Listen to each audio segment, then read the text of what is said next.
دیکھیں، بسم اللہ الرحمن الرحیم۔ ان المسلمین والمسلمات والمؤمنین والمؤمنات، مل گیا؟ کتنے شروع کرنا ہے؟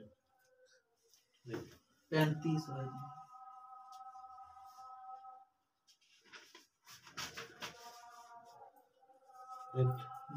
ٹھیک۔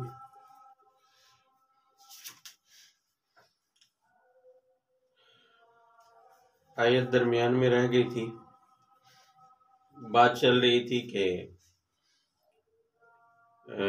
مسلمان خواتین کی شکایت پر یہ آیت نازل ہوئی، جس میں کل 10 صفات، کل 10 خصوصیات ایسی بیان کی گئی ہیں کہ چاہے مرد ہوں یا عورتیں ہوں، اگر وہ ان صفات کو اختیار کر لیں، اپنے اندر ان اعلیٰ صفات کو پیدا کر لیں، تو وہ اللہ تعالیٰ کی طرف سے مغفرت اور بڑے اجر کے کیا ہوں گے؟ مستحق۔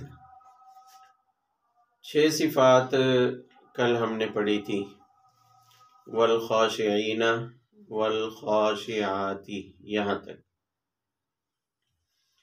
7ویں صفت ہے والمتصدقین والمتصدقات، صدقہ کرنے والے مرد اور صدقہ کرنے والی عورتیں۔ صدقہ 2 طرح کا ہوتا ہے، ایک تو ہوتا ہے صدقہ فرض صدقات، جیسے زکوٰۃ ہے، عشر ہے، اسی طرح صدقہ فطر ہے، یا روزوں کا اور قسم کا کفارہ ہوتا ہے، زہار کا کفارہ ہوتا ہے۔ یہ وہ صدقات ہیں جو فرض ہیں، کسی بھی حال میں معاف اور ان کی مقدار بھی شریعت کی طرف سے کیا ہے؟ متعین ہے۔ تو ان کے چھوڑنے پر تو گناہ ہے، جیسے فرض کے چھوڑنے پر کیا ہوتا ہے؟ گناہ۔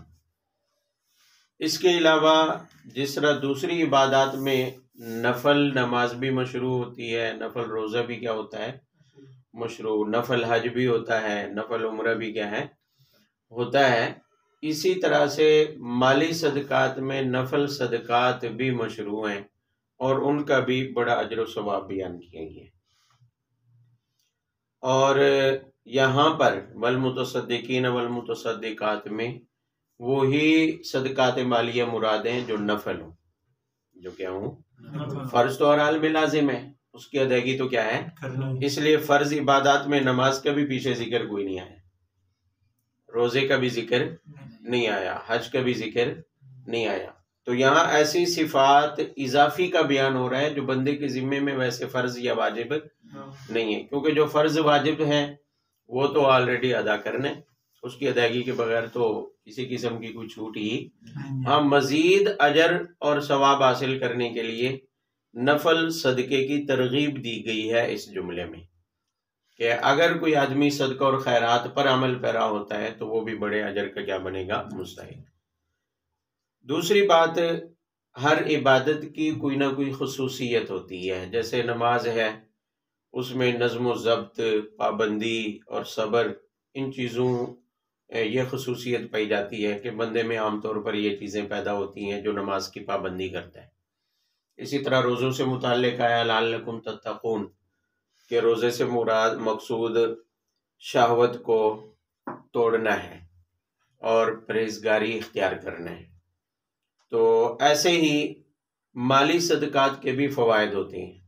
مثلا آپ پہلے پڑھتے رہے سورہ توبہ میں کہ مالی صدقات کا ایک فائدہ تو یہ ہے کہ زکوٰۃ کی وجہ سے یا دوسرے صدقات کی وجہ سے بندہ اجر و ثواب حاصل کرتا ہے، اور مالی صدقات کا ایک فائدہ یہ ہے کہ مال اور دنیا کی حرص اور لالچ بندے سے کیا ہو جاتی ہے؟ ختم۔ اسی طرح بخل ختم ہو جاتا ہے، کنجوسی والی بیماری کیا ہو جاتی ہے؟ بخل ان اخلاق رذیلہ میں سے ہے، برے اخلاق میں سے ہے جن سے بندے کا پاک ہونا ضروری ہے، بلکہ بخل کی آخری حد گناہ کبیرہ بھی ہے، یعنی بے حد بخیل ہونا کہ جن بندوں کے حقوق بندے پر لازم ہے ان کی ادائیگی میں بھی کیا کرے؟ بخل۔ بیوی بچوں پر بھی جو ضروری اخراجات ہیں وہ بھی نہ کرے، حقوق العباد بھی ادا نہ کرے، اتنا بخیل ہو تو گناہ کبیرہ ہے، اخلاق رذیلہ میں سے ہے۔ اور اس کے ساتھ ساتھ صدقہ میں ایک خصوصی اثر یہ ہے، جیسے کہ احادیث میں بھی آتا ہے کہ صدقہ کے ذریعے آنے والے مصائب، آنے والی پریشانیاں بھی کیا ہو جاتی ہیں، دور ہو جاتی ہیں۔ جیسے دوسری عبادات میں میں نے کہا خاص طور پر اللہ تعالیٰ نے اثرات رکھے ہیں، ان کے فوائد ہیں، تو صدقے کا ایک خاص فائدہ اور اثر یہ ہے کہ اس کے ذریعے آنے والے مصائب کہ بندے پر مستقبل میں بیماری آنے والی ہے یا کوئی اور مشکل پیش آنے والی ہے، کوئی حادثہ، کوئی آفت مال میں، اولاد میں، یا اسی طرح عزیز و اقارب میں یا کھیتی باڑی میں، کسی بھی چیز کی طرف سے بندے پر اگر غم آنے والا ہے، پریشانی کا باعث کوئی حادثہ بننے والا ہے، تو صدقے کے ذریعے فرمایا اس میں کیا ہو جاتا ہے، بچاؤ ہو جاتا ہے، صدقہ اس سے حفاظت کا ذریعہ بنتا ہے۔ اب یہاں عام طور پر اشکال ہوتا ہے کہ تقدیر تو بدلتی نہیں ہے، جو لکھا ہوا ہے وہ بدلتا نہیں، تو لکھا ہوا بھی دو طرح کا ہوتا ہے، میں پہلے بھی کئی بار بتا چکا ہوں، تقدیر معلق ہوتی ہے اور ایک ہوتی ہے تقدیر مبرم۔ تقدیر معلق یہ ہوتی ہے کہ وہاں لکھا ہوا اسی طرح ہے کہ اگر یہ کام کرے گا تو پھر اس کے ساتھ یہ ہوگا، جیسے مثال دی گئی تھی کہ اگر ماں باپ کا فرما بردار ہوا تو اس کی عمر 70 سال ہوگی، اگر نافرمان ہوا تو پھر 40 سال ہوگی، 30 سال ہوگی، یہ لکھی ہوئی ہی اسی طرح ہوتی ہے تقدیر معلق۔ تو صدقہ کی صورت میں جو آنے والی بلائیں ٹلتی ہیں، وہاں بھی تقدیر میں یہی لکھا ہوتا ہے کہ اگر صدقہ کیا تو یہ حادثہ پیش نہیں آئے گا، نہ کیا تو پھر پیش آئے گا۔ تو صدقے سے بلائیں ٹلنے کا یہی مطلب ہے۔ باقی جو کنفرم لکھ دیا گیا کہ بھی ایسا ہونا ہے، وہ تو ہو کے رہے گا، لکھ دینے کی وجہ سے نہیں ہوگا، وہ بھی لکھا تو اس لیے گیا کہ اللہ تعالیٰ جانتے ہیں پہلے سے کیا ہے، تو اللہ تعالیٰ نے اپنی علم کے مطابق لکھ دیا ہے اس کو، اب وہی ہونا ہے جو اللہ تعالیٰ کو پہلے سے کیا ہے، معلوم ہے۔ اور 8ویں صفت ہے والصائمین والصائمات، روزہ دار مرد اور روزہ دار عورتیں۔ یہاں بھی روزے سے مراد فرض روزے نہیں ہیں، وہ تو فرض ہیں آلریڈی، وہ تو ادا کرنے ہیں، اس کے علاوہ اضافی روزے، اس کے علاوہ نفل روزے۔ آپ صلی اللہ علیہ وسلم کی عادت مبارکہ تھی کہ ہر مہینے کی 13، 14، 15 کو روزہ رکھتے تھے، ایام 20 جو کہلاتے ہیں۔ آپ صلی اللہ علیہ وسلم ان دنوں میں کیا رکھتے تھے، اور جن دنوں میں، جن 3 راتوں میں چاند بالکل کیا ہوتا ہے، مکمل اپنے جوبن پر ہوتا ہے، انہیں ایام 20 کہا جاتا ہے۔ آپ صلی اللہ علیہ وسلم کی عادت مبارکہ تھی کہ روزے رکھا کرتے۔ اسی طرح محرم کے روزے ہو گئے 2، 11 اور 12، یا 9 اور 10 اور 11، یا 9 اور 10۔ عرفہ کا روزہ ہو گیا۔ اس کے علاوہ بھی جو نفل روزے رکھنا چاہے تو اس کی بھی کیا ہے، اجازت ہے۔ البتہ نفل روزوں میں ایک چیز سے منع کیا گیا ہے کہ نفل روزوں میں اتنا تسلسل نہیں ہونا چاہیے کہ کبھی افطاری نہ کرے، کبھی افطاری نہ کرے، اتنا تسلسل نہیں ہونا چاہیے۔ اسی طرح عورت کے لیے یہ حکم ہے کہ نفل روزہ خاوند کی اجازت کے بغیر نہ رکھے، اگر رکھ لیا تو خاوند کے کہہ دے کسی وجہ سے توڑنا پڑے تو اس کو توڑنے کی بھی کیا ہے، اجازت ہے، پھر توڑنا پڑے گا، خاوند کے اوپر یا بیوی کے اوپر گناہ نہیں ہے، تو خاوند سے اجازت لے کر روزہ رکھے۔ ایسا نہ ہو کہ آپ صلی اللہ علیہ وسلم کے زمانے میں ایک عورت آ کر شکایت لگائی کہ یہ میرے روزے توڑوا دیتا ہے، یہ میرے روزے کیا ہے، مجھے روزے نہیں رکھنے دیتا، اور اسی طرح اور بھی 2، 4 شکایتیں تھیں۔ اب بظاہر تو ایسی شکایت تھی جو بہت غلط اور عیب نظر آ رہا، جب حقیقت حال پتہ کی گئی، خاوند سے پوچھا گیا تو اس نے کہا یہ تو روزے رکھتی ہی چلی جاتی ہے، کبھی چھوڑتی ہی نہیں ہے، اور میں جوان آدمی مجھ سے صبر نہیں ہو سکتے، اور یہ روزے ہی روزے رکھتی رہتی ہے، جب کہو تو کہ روزہ ہے، میرا کیا ہے، روزہ ہے۔ تو ایسی حالت میں عورت کو بغیر اجازت کے روزے رکھنے کی اجازت ہے، اجازت لے کر رکھے۔ بات سمجھ آئیے؟ والحافظین فروجہم، ہاں تو حدیث میں آتا ہے، بعض اسلاف سے بھی یہ منقول ہے کہ اگر کوئی بندہ ایام 20 کے روزے ہی رکھتا رہے، باقی دنوں میں نہ رکھے، صرف نفل روزے 3 ہر مہینے میں 3 روزے ہی رکھتا رہے، تو فرمایا اس کو بھی والمتصدق والصائمین والصائمات کا درجہ کیا ہو جائے گا، حاصل ہو جائے گا، یہ خصوصیت اسے بھی کیا ہو جائے گی، حاصل ہو جائے گی۔ والحافظین فروجہم والحافظاتی، یہ 9ویں صفت ہے۔ فرمایا کہ وہ مرد اور عورتیں جو اپنی شرم گاہوں کی کیا کرنے والے ہیں؟ حفاظت۔ اب شرم گاہ کی حفاظت کا صاف اور صریح مطلب تو یہ ہے کہ زنا اور بدکاری کے قریب نہیں جاتے، یعنی اپنی شرم گاہ کو ایسی جگہ پر استعمال نہیں کرتے کہ جہاں پر حرام ہے، ممنوع ہے۔ اب صرف یہ مراد نہیں ہے، والحافظین فروجہم والحافظات میں صرف یہ مراد نہیں ہے کہ بدکاری سے بچیں۔ زنا سے کیا ہے؟ زنا اور بدکاری کے اسباب سے بچنا بھی اس میں داخل ہے۔ بدکاری کے اسباب سے بچنا بھی اس میں کیا ہے؟ مثلا بدکاری کے اسباب میں سے ہے بد نظری کرنا، مرد و عورت کا بد نظری، اجنبی کو بری نظر سے دیکھنا۔ ویسے تو مرد کے لیے اور عورت کے لیے یہی حکم ہے کہ اپنی نظریں کیا ہے؟ نیچی رکھیں، ایک دوسرے کو دیکھنے کی اجازت نہیں ہے، منع کر دیے گیا۔ بلکہ یہ تو آپ نے سورہ نور میں پڑھا ہے کہ مردوں کے لیے بھی حکم ہے، عورتوں کے لیے بھی حکم ہے کہ اپنی نظریں کیا ہے؟ نیچی رکھیں۔ اور اس سے بھی آگے بڑھ کر کہ کیا عورت مرد کو دیکھ سکتی ہے، یا ایسے ہی عورت کا مرد کو دیکھنا حرام ہے جیسے مرد کا عورت کو دیکھنا کیا ہے؟ حرام ہے۔ حدیث کو دیکھیں تو اس کے بارے میں 2 طرح کی حدیث ملتی ہیں۔ ایک مرتبہ حضرت ام سلمہ اور کوئی اور زوجہ مطہرہ آپ صلی اللہ علیہ وسلم کے ساتھ، تو نبینہ صحابی تھے حضرت عبداللہ ابن ام مکتوم، وہ آتے ہوئے نظر آئے تو آپ صلی اللہ علیہ وسلم نے دونوں ازواج سے فرمایا کہ احتجبا، پردہ کر لو۔ کیا کر لو؟ اب حضرت ام سلمہ بولی اللہ کے رسول وہ تو نبینہ ہے، وہ تو ہمیں نہیں دیکھ سکتے۔ آپ نے فرمایا انتم امیاوانی، کیا تم دونوں بھی کیا ہو؟ اندھی ہو، تم تو انہیں دیکھ سکتی ہو۔ تو دونوں نے سے پردہ کروایا۔ تو اس کا مطلب یہ ہے کہ عورت کا مرد کو دیکھنا بھی جائز نہیں ہے۔ اسی طرح اس کے مقابلے میں ایک اور حدیث آتی ہے کہ ایک دفعہ حضرت عائشہ رضی اللہ عنہ نے فرمائش کی کہ میں صحابہ کرام کی جو جنگی مشق ہے اس کو دیکھنا چاہتی ہوں۔ تو آپ صلی اللہ علیہ وسلم اپنے 4 دیواری کے دروازے پر کھڑے ہو گئے، حجرے کے دروازے پر کھڑے۔ حجرے کا دروازہ مسجد نبوی کے صحن میں سامنے کھلتا تھا، اور آپ صلی اللہ علیہ وسلم نے ایسے اپنا ہاتھ رکھا، ایک طرف کونی کو دروازے سے ٹیک لگا دیا اور ادھر اپنا ہاتھ رکھا، تو یہاں سے دیکھنے کے لیے جگہ بن گئی، اور پیچھے چادر لٹکا لی، تو یہاں سے حضرت عائشہ دیکھتی رہی۔ اب خود پردے میں ہے اور آگے صحابہ کرام مسجد نبوی میں نیزہ بازی کر رہے ہیں، کرتب جہادی تربیت ہو رہی ہے اور وہ دیکھ رہی ہیں۔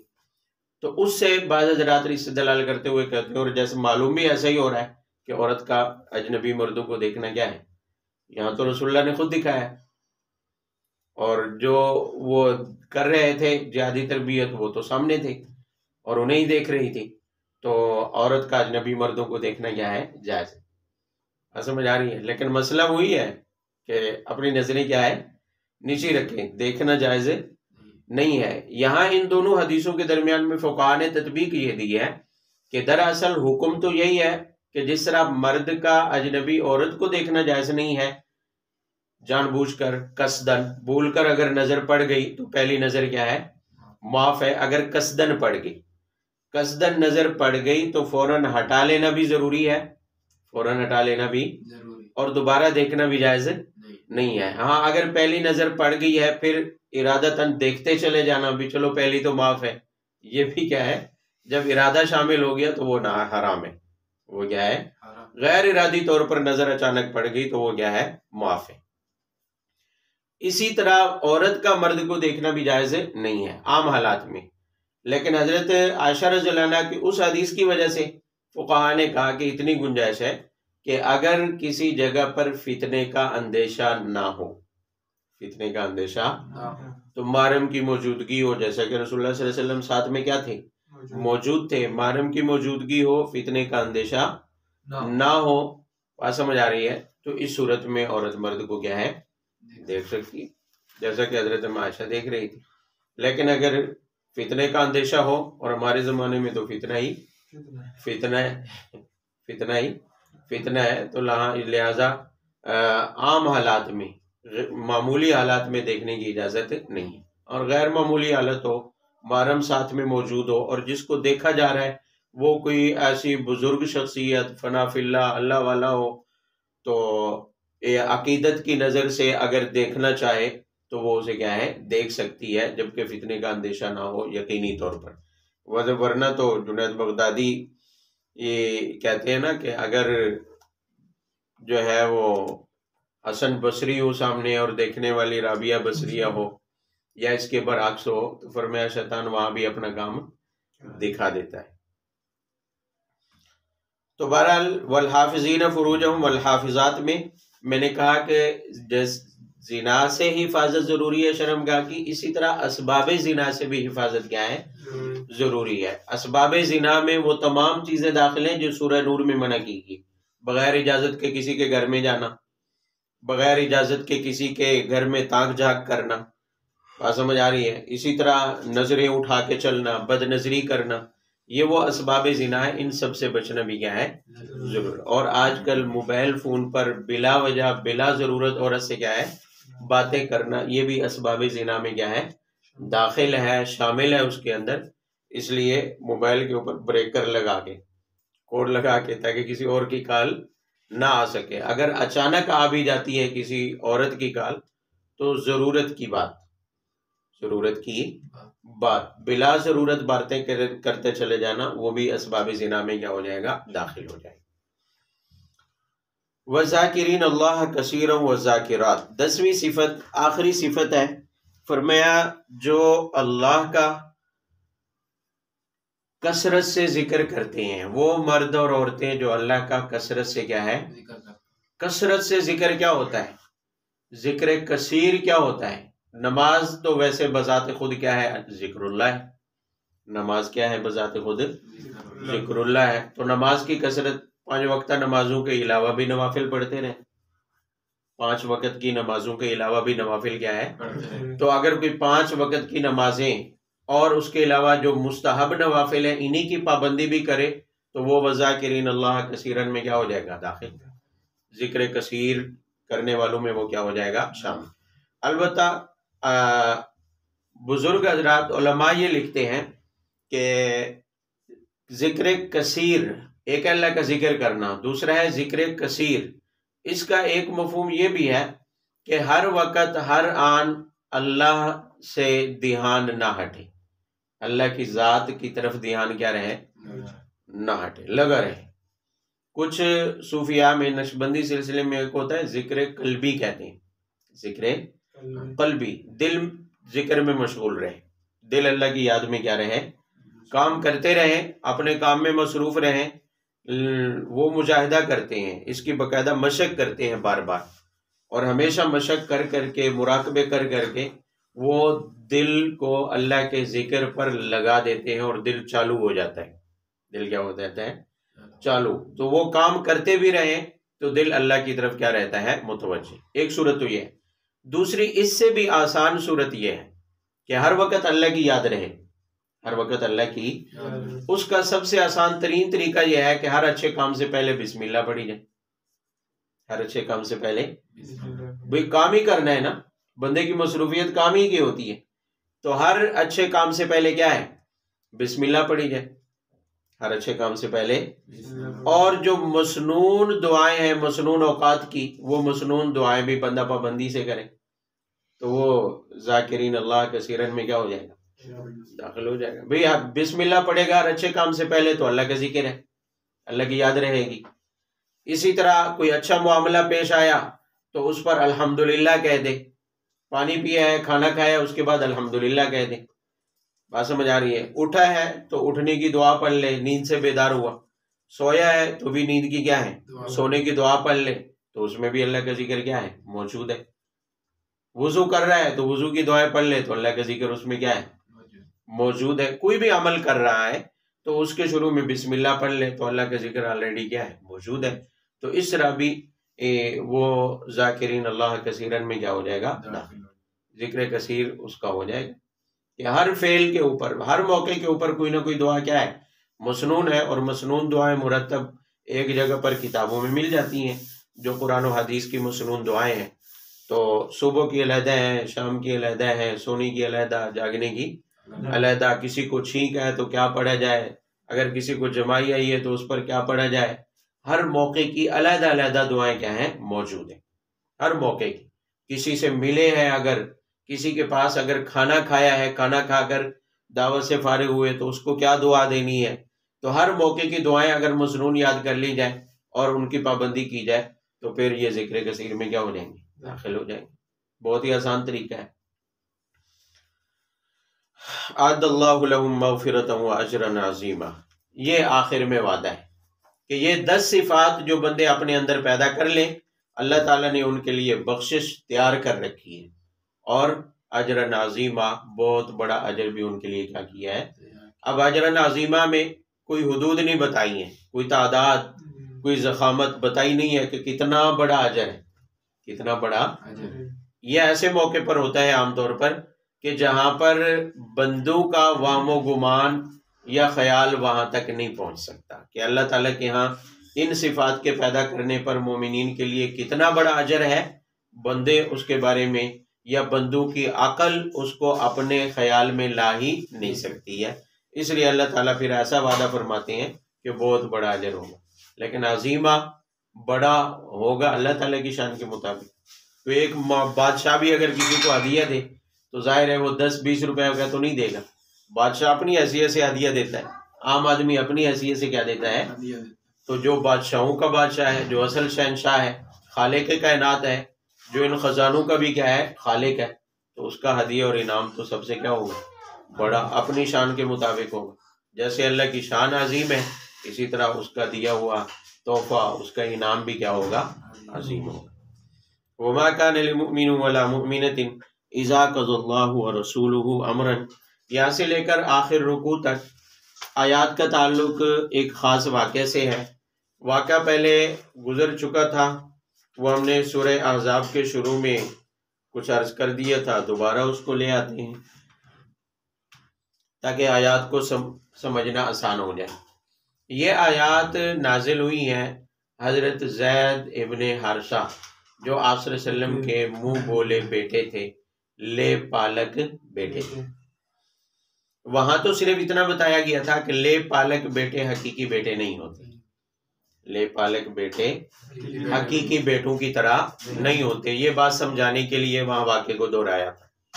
اصل واقعہ یا اس سے متعلقہ واقعات یہاں لائیں گے. حضرت زید ابن حارثہ ایک عرب قبیلے کے فرد تھے، نسلاً عربی تھے، لیکن کسی حادثے میں، بلکہ کسی ڈکیتی میں انہیں بھی ڈاکو اپنے ساتھ لے گئے. ابھی بچے تھے تو انہیں بھی پکڑ کے لے گئے اور بازار میں غلام کے طور پر جا کر بیچ دیا. تھے تو آزاد، نسلاً کیا تھے، آزاد تھے، غلام نہیں تھے، لیکن ڈاکو نے پکڑ کر اسے بازار میں بیچ دیا. اور جہاں بیچا بازار میں تو وہاں سے حضرت ام سلمہ کے غالباً بھتیجے تھے، وہ خرید کر لائے حضرت خدیجہ رضی اللہ تعالیٰ عنہ کے، ام المومنین حضرت خدیجہ رضی اللہ تعالیٰ عنہ کے بھتیجے ان کے کہنے پر بازار سے خرید کر لائے، کیونکہ وہ بھی غلام خریدنے گئے ہوئے تھے. زید بیچے جا رہے تھے، انہوں نے غلام سمجھ کر لے آئے، بچہ تھا، بے گھر کے کام کرے گا. جب آپ صلی اللہ علیہ وسلم کا حضرت اماں خدیجہ سے نکاح ہوا تو حضرت اماں خدیجہ نے آپ صلی اللہ علیہ وسلم کو زید ہبہ کر دیے، یہ غلام اپنی خدمت کے لیے رکھ لے. اب آپ صلی اللہ علیہ وسلم نے ان کو اپنے پاس رکھ لیا، وہ آپ صلی اللہ علیہ وسلم کی خدمت میں رہے، آپ صلی اللہ علیہ وسلم کے ساتھ انہیں انس، محبت، عقیدت، لگاؤ پیدا ہو گیا. اور اسی دوران میں آپ صلی اللہ علیہ وسلم کی نبوت آپ کو عطا ہوئی، اسلام آیا، زید بھی کلمہ پڑھ کر کیا ہو گئے، مسلمان ہو گئے. بڑے ہوئے تجارت کی غرض سے کہیں گئے ہوئے تھے سفر پر، شام یا غالباً کسی علاقے میں، تو وہاں پر ان کے چچا اور ان کے والد حضرت زید کے، جو اصل چچا اور والد تھے حقیقی، ان کی ملاقات ہو گئی.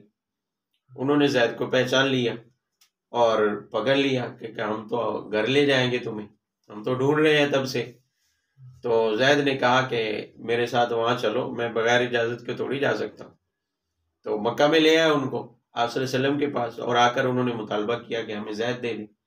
تو آپ صلی اللہ علیہ وسلم نے فرمایا کہ اگر یہ جانا چاہیں، جب حقیقت حال بتائی تو بات کھل گئی کہ یہ آزاد ہے، غلام تو نہیں ہے. تو آپ صلی اللہ علیہ وسلم نے فرمایا کہ بغیر کسی قیمت کے تم اسے لے جا سکتے ہو.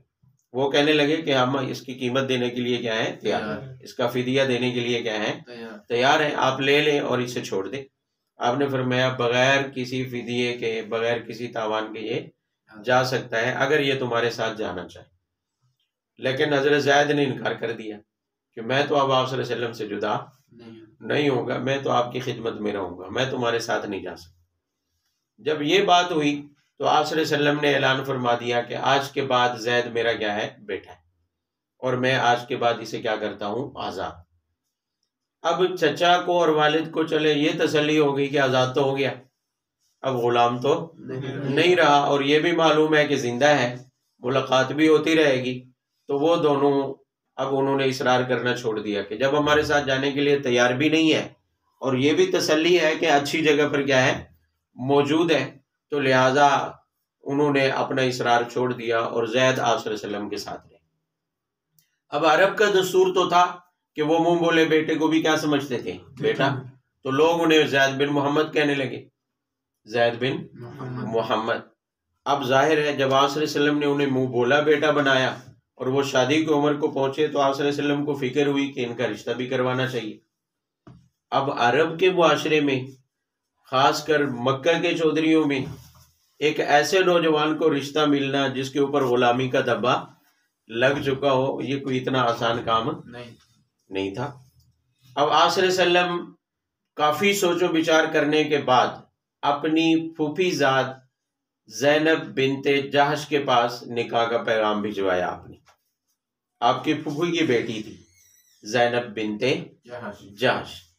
جب انہیں نکاح کا پیغام بھجوایا گیا تو ان کے بھائی تھے عبداللہ بن جہش، وہ اور خود زینب بھی دونوں نے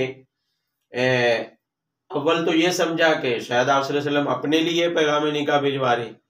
جب انہیں علم ہوا کہ یہ تو زید بن حارثہ کے لیے، تو دونوں نے انکار کر دیا کہ ان پر تو غلامی کا کیا لگ چکا ہے؟ ٹھپا لگ چکا ہے، لہذا غلام سے نکاح کر لو. ایسا نہیں ہو. عبداللہ خاص طور پر اڑ گئے جو ان کے بھائی تھے کہ ہم ایسا نہیں کر سکتے. اب آپ صلی اللہ علیہ وسلم نے بڑے اصرار کے ساتھ انہیں بتایا کہ غلام نہیں ہے، یہ تو کیا ہے؟ آزاد ہے، اور پھر انسان تو انسان ہے، انسانیت میں سب کیا ہے؟ برابر ہے، اور یہ تمہارے مسلمان بھائی ہیں. بہرحال عرب معاشرے میں چونکہ وہ ایک چیز ذہنوں میں بیٹھ چکی تھی کہ غلام غلام ہوتا ہے، چاہے اس پر جھوٹا ٹھپا ہی لگا ہو غلامی کا، لیکن غلامی کا دبا تو لگ چکا ہے. کیونکہ عام طور پر غلام ہر ایک کو غلام ہی سمجھا جاتا تھا، چاہے وہ خاندانی غلام ہو یا خاندانی نہ ہو. کسی حادثے میں اس کو کسی نے بیچ دیا زبردستی غلام بنا کے، ڈاکو نے پکڑ کر بیچ دیا بازار میں، اسے بھی غلام سمجھا جاتا، پھر وہ نسلاً بعد نسلاً غلامی کہلاتا. تو یہاں بھی وہی صورتحال تھی.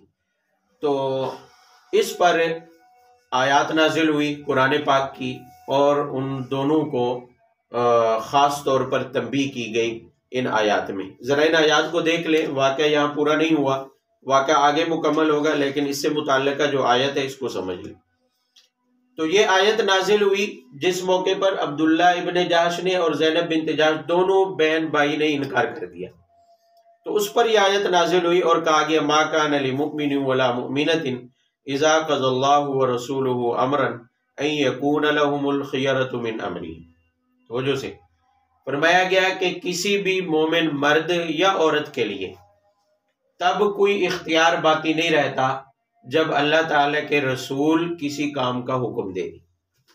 جب اللہ اور اس کے رسول کا کسی کام کے بارے میں فیصلہ ہو جائے تو پھر اس کے بعد اختیار باقی نہیں رہتا. بھئی ایک ہے رسول اللہ صلی اللہ علیہ وسلم نے کسی کو مشورہ دیا، کسی کو کیا دیا؟ مشورہ دیا، تو وہ لازم نہیں ہے، وہ لازم نہیں. لیکن اگر کوئی حکم دے رہا ہے، اللہ کے نبی کوئی حکم دے رہے ہیں، تو اس کے بعد اختیار ختم ہو جاتا ہے. حکم کوئی اطاعت کیا ہوتی ہے؟ لازم. جیسے اللہ کے حکم کی اطاعت کیا ہوتی ہے؟ لازم ہوتی ہے. یہ آیت نازل کر کے انہیں سمجھا دیا گیا، اور اس کے برعکس کرنے والوں کے لیے وعید بھی سنا دی کہ وَمَن يَعْصِ اللَّهَ وَرَسُولَهُ، جو اللہ اور اس کے رسول کے حکم کی نافرمانی کرے گا تو فرمایا قد ضل ضلالا مبینہ، تو وہ واضح گمراہی میں ہوگا، وہ واضح۔ اب ادھر دو باتیں ہو گئی، ایک تو یہ ہے کہ اللہ کے رسول نے کسی کام کا فیصلہ کر دیا تو اس کے بعد اختیار باقی یعنی انکار کی گنجائش نہیں ہوگی، اب وہ کرنا ہی ہے، اب وہ کرنا ہی، اور اگر نہ کیا تو پھر گناہ کبیرہ کے مرتکب ہوں گے اور واضح گمراہی میں ہوں گے۔ اللہ کے نبی کا فیصلہ ماننا کیا ہے؟ لازم ہے۔ جب یہ بات دونوں بہن بھائی تک پہنچی، آیت نازل ہوئی، یہ تو سخت وعید تھی، اور وہ دونوں مسلمان تھے، دونوں اسلام قبول کر چکے تھے، تو دونوں نے سرنڈر کر دیا کہ ہم تیار ہیں۔ ہم کیا ہیں؟ تیار۔ ہمارے جیسے تو نہیں تھے نا، پورا قرآن بھی سنا دو تو کوئی ٹس سے مس، بھئی پورا قرآن اللہ تعالیٰ کے احکامات ہیں اور حدیث اللہ کے رسول کے ارشادات ہیں، وہ سامنے بیان ہوتے رہے بھی تو ہمارے اوپر اثر، لیکن وہ دونوں بہن بھائی اس کے بعد جب یہ آیت سنی تو دونوں تیار ہو گئے۔ اب ظاہر ہے ایک طرح کا وہ دل میں دماغ میں اگرچہ خلجان باقی تھا، لیکن اللہ کے اور اللہ کے رسول کے حکم کے سامنے دونوں کیا ہو گئے؟ تیار ہو گئے اور راضی ہو گئے، چنانچہ دونوں کا آپس میں کیا کر دیا گیا؟ نکاح۔ لیکن اس کے بعد ان بن باقی رہی، ان بن کیا رہی؟ باقی رہی، اور یہ ان بن چلتی رہی، حتیٰ کہ حضرت زید بن حارثہ کئی بار آپ صلی اللہ علیہ وسلم کے سامنے شکایت لے کر بھی آئے، کیونکہ زید آپ صلی اللہ علیہ وسلم کے منہ بولے بیٹے تھے، تو ظاہر ہے بندہ باپ کو ہی شکایت کرتا ہے، اور آپ صلی اللہ علیہ وسلم تو یہاں دونوں طرف سے سرپرست تھے، ادھر پھوپھی کی بیٹی ہے اور ادھر اپنے منہ بولا بیٹے ہیں، تو کوئی بھی شکایت ہوتی فوراً آپ صلی اللہ علیہ وسلم کی خدمت میں کہ اللہ کے رسول ہے آج ایسا ہو گیا، آج ایسا ہو گیا۔ آپ صلی اللہ علیہ وسلم پھر سمجھاتے زینب بنت جاش کو، پھوپھی کی بیٹی کو، دونوں کو سمجھاتے، لیکن معاملہ گڑبڑ ہوتا رہا، اور آپ صلی اللہ علیہ وسلم کو یقین ہو گیا کہ اب ان دونوں کے درمیان میں نباہ کیا ہے؟ مشکل، اب نہیں ہو سکے گا ان دونوں کے درمیان۔ اب آپ صلی اللہ علیہ وسلم کو اگلی فکر دامن گیر ہوئی کہ طلاق تو یقینی ہے، کب تک سمجھانے سے کام چلے گا؟ کہ ہر وقت ہر روز بات، پہلے دن سے یہی بات ہے کہ دونوں کے درمیان میں ان بن رہی، دونوں کے درمیان میں کشمکش چلتی رہتی ہے، اور پھر مرد ایسی صورتحال کو کیسے برداشت کر سکتا ہے؟ ہمیشہ کے لیے بہت مشکل ہوتا ہے، جبکہ شروع سے ہی، اور پھر وہ باتیں بھی تو تھی ذہن میں کہ وہ پہلے ہی تیار نہیں تھی نکاح کے لیے، پہلے ہی تیار نہیں تھی نکاح کے لیے، اور پھر زید بن حارثہ شکل کے اعتبار سے بھی اتنے زیادہ اچھے نہیں تھے، جبکہ زینب بنت جاش کے بارے میں آتا ہے کہ قریش کی ان چند عورتوں میں سے تھی جو حسین ترین تھی، شکل کے اعتبار سے بھی اچھی تھی۔ تو یہ صورتحال بہت زیادہ مسائل کھڑے کرنے لگی، تو آپ صلی اللہ علیہ وسلم اس بارے میں بہت زیادہ پریشان رہے۔ اب اگر زید کسی موقع پر طلاق دے، جیسے باپ اپنے بیٹے کے بارے میں کیا رہتا ہے، بھئی بہو اور بیٹے کی اس طرح سے ان بن ہو تو باپ پریشان ہو جاتا ہے، تو آپ صلی اللہ علیہ وسلم اس سوچ میں پڑ گئے کہ اگر اللہ نہ کرے کہ زید نے طلاق دے دی، زید نے طلاق دے دی تو ظاہر ہے پھر جو باتیں ہوں گی وہ بھی مجھے ہی سننی ہے، وہ بھی ہمیں سننی پڑیں گی، اور دوسرا یہ ہے کہ یہ زینب کے لیے بھی اگر طلاق ہو گئی تو زینب کے لیے اور زیادہ مسائل کھڑے ہو جائیں گے، لوگ یہی کہیں گے کہ دیکھو غلام نے بھی نہیں بسایا اسے، غلام نے بھی نہیں بسایا اسے، تو اور زیادہ مسائل کھڑے ہو جائیں گے، اس کے لیے بھی مایوسی کا سبب بنے گا۔ تو جب اچانک ایک دن زید نے طلاق دے دی، اچانک زید نے جو جس کی فکر تھی، جس کا خدشہ تھا، وہ ہو گیا۔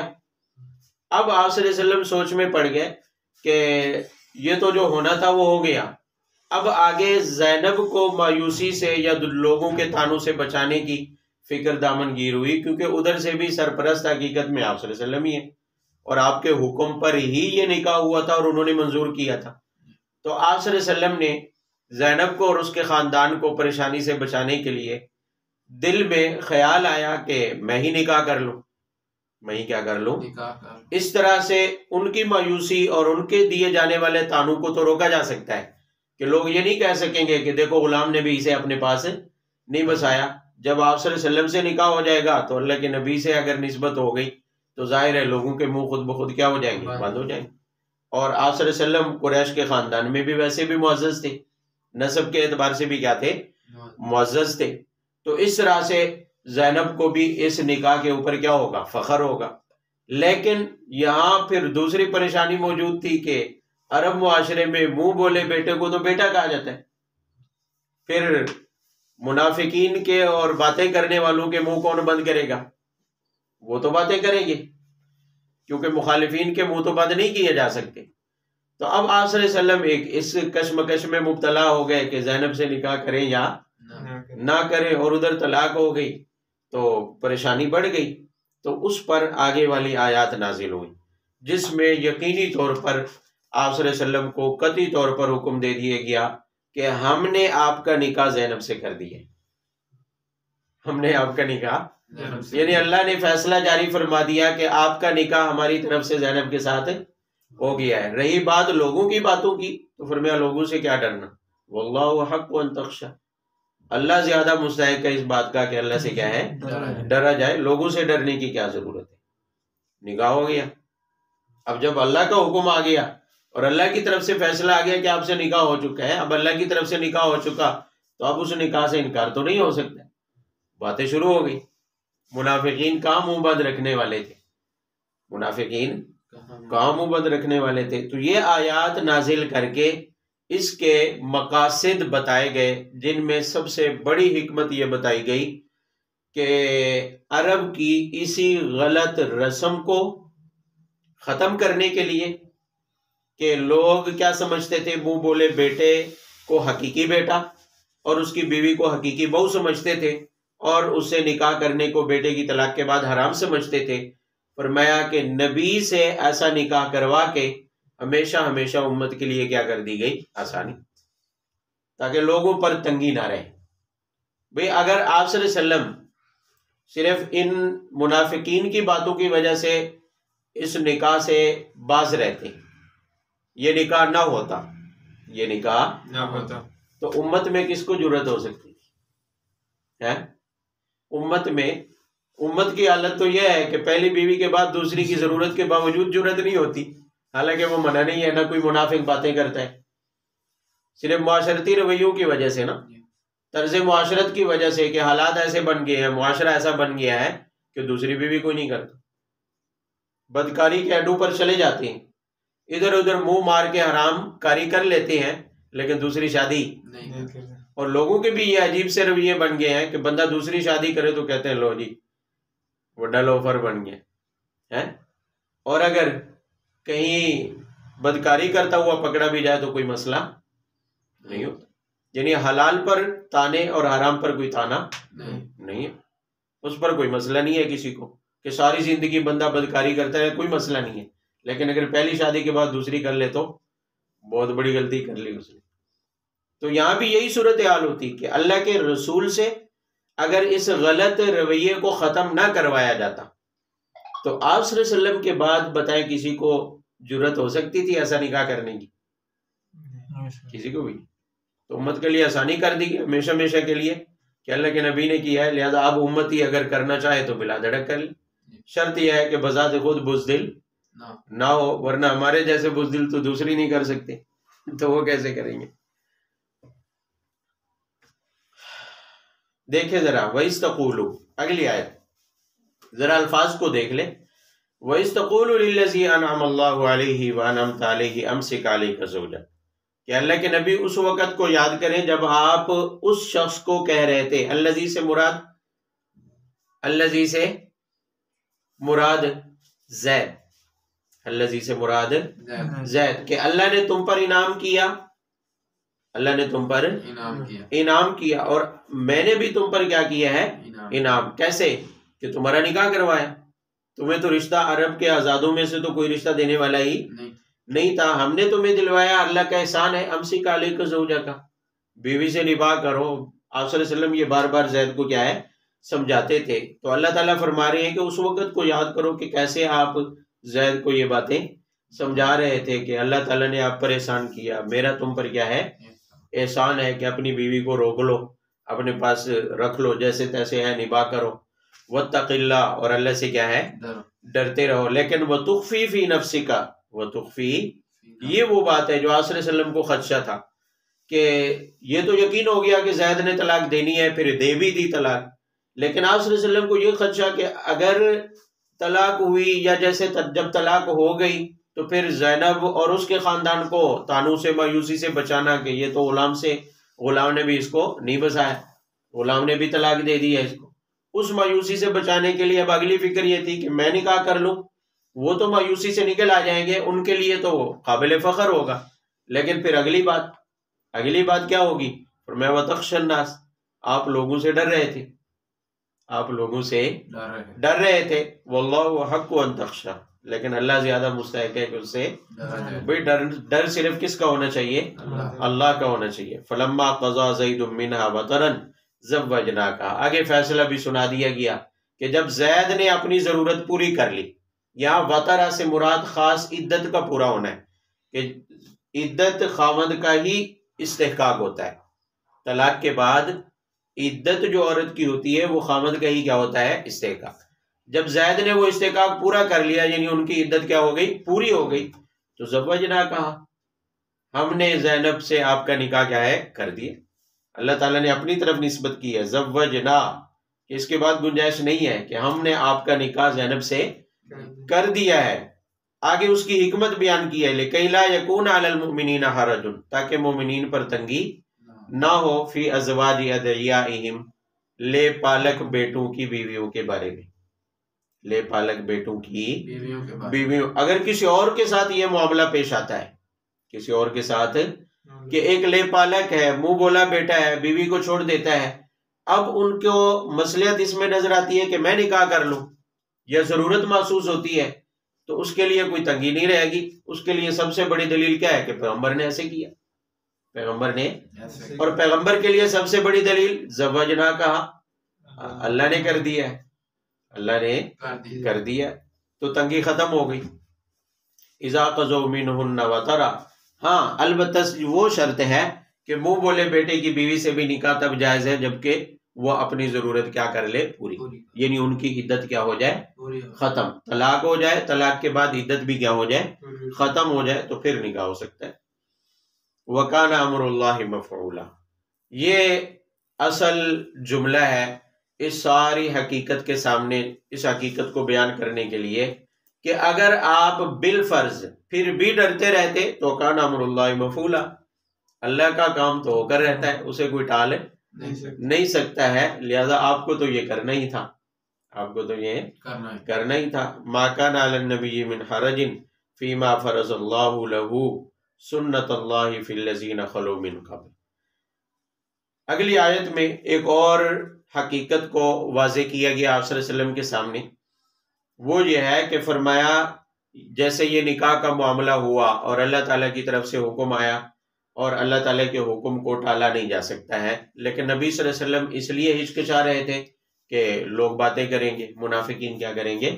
باتیں کریں گے، تو آپ صلی اللہ علیہ وسلم کی تسلی کے لیے مزید فرمایا گیا کہ اللہ تعالیٰ کے حکم میں تو کسی کو کوئی تنگی، خاص طور پر وقت کے نبی کو تو اس طرح کے معاملے میں پریشان نہیں ہونا چاہیے، لوگوں سے ڈر نہیں رکھنا چاہیے۔ کیوں؟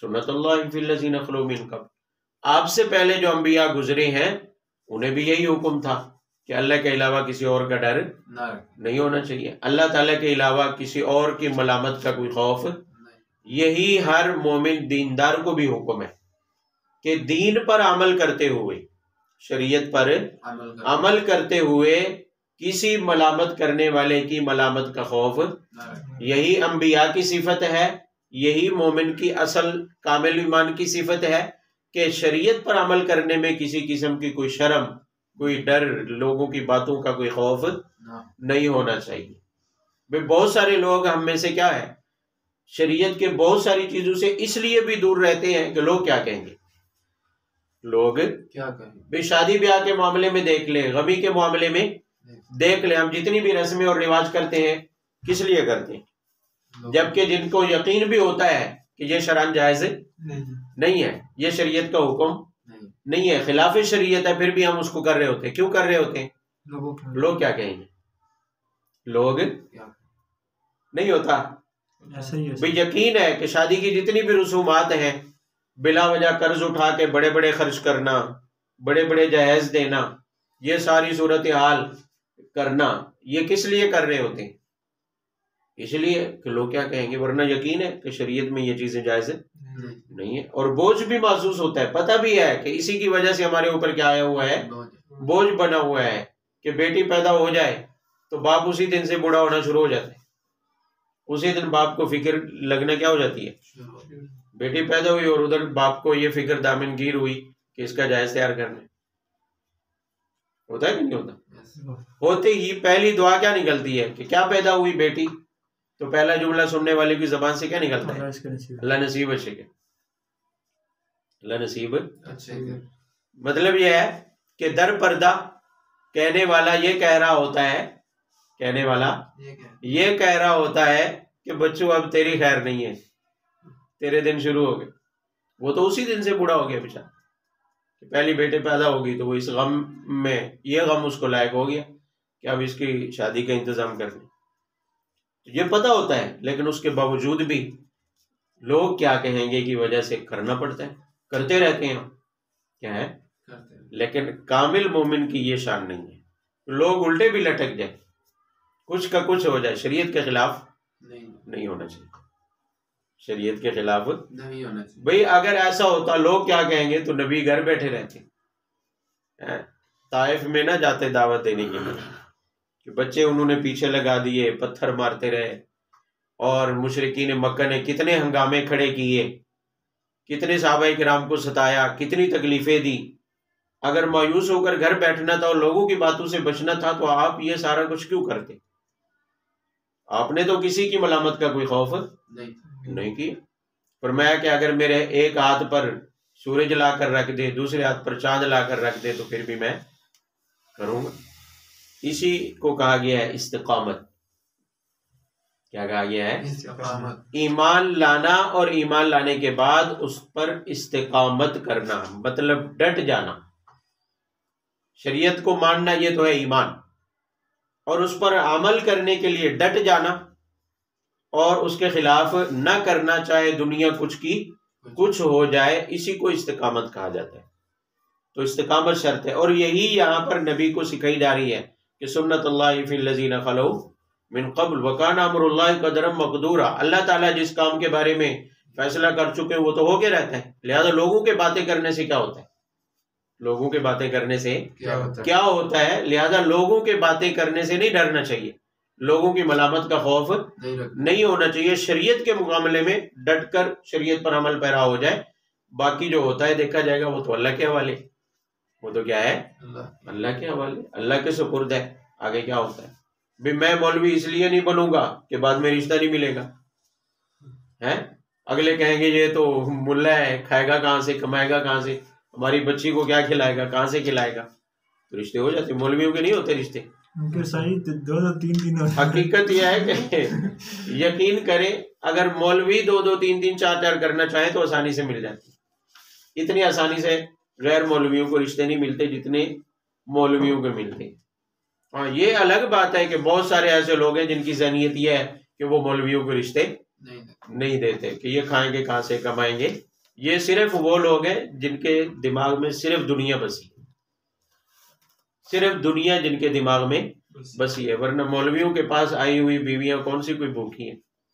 میرے خیال میں تو عام جو غیر مولوی ہیں ان کی بیویوں سے مولویوں کی زیادہ کھا لیتی ہوں، زیادہ خوش ہوں گی۔ مولویوں کی طلاقوں کی شرح بھی جو ہے نا نہ ہونے کے برابر ہے، اور غیر مولویوں کی تو لینے لگی پڑی ہیں۔ یہ دلیل ہے اس بات کی کہ مولوی کی بیوی خوش ہوتی ہے، مولوی کا طرز زندگی اچھا ہوتا ہے غیر مولویوں کی نسبت۔